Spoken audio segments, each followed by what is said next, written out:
A building is just a building until it becomes part of a story, and the story becomes part of a legend. That's what happened to Rosslyn Chapel, located just 7 miles southeast of Edinburgh, Scotland. The chapel was founded in 1446 by Sir William Sinclair as a Roman Catholic collegiate church, meaning it was self-governing, with financial support coming from the Sinclair family.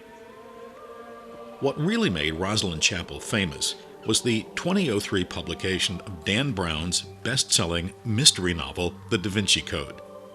This was followed by the huge box office success of the movie version in 2006 starring Tom Hanks. Rosslyn Chapel now welcomes about 140,000 visitors each year. It's an easy, inexpensive public bus ride from the heart of Edinburgh. The number 22 bus takes you to the village of Rosslyn, just a short walk from the chapel. Indoor photography is not permitted, but published images and outdoor photography give you an idea of the intricate masonry and carving that first made it famous.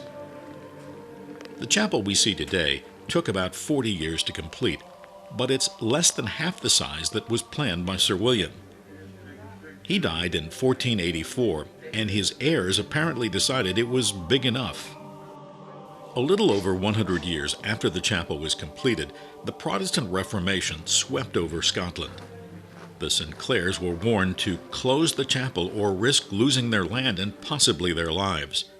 They complied.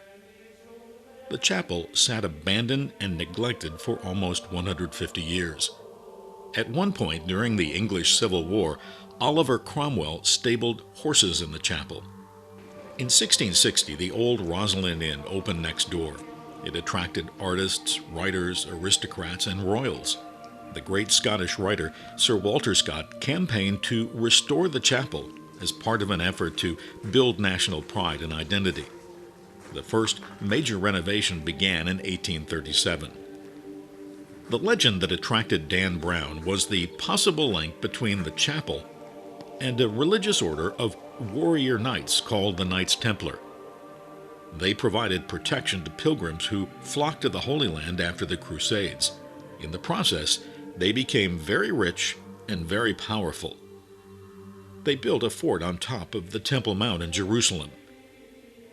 When the Crusaders were driven out of the Holy Land, they returned to Europe.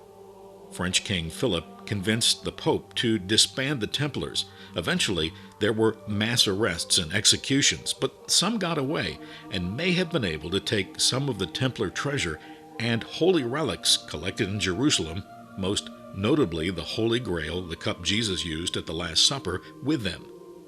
Many believe the Templars became Masons and created the Order of Freemasonry, and that the Masons who built Rosslyn Chapel did so with the idea of making it a sacred place to house the Grail and other sacred objects. Is that real history or just a good story?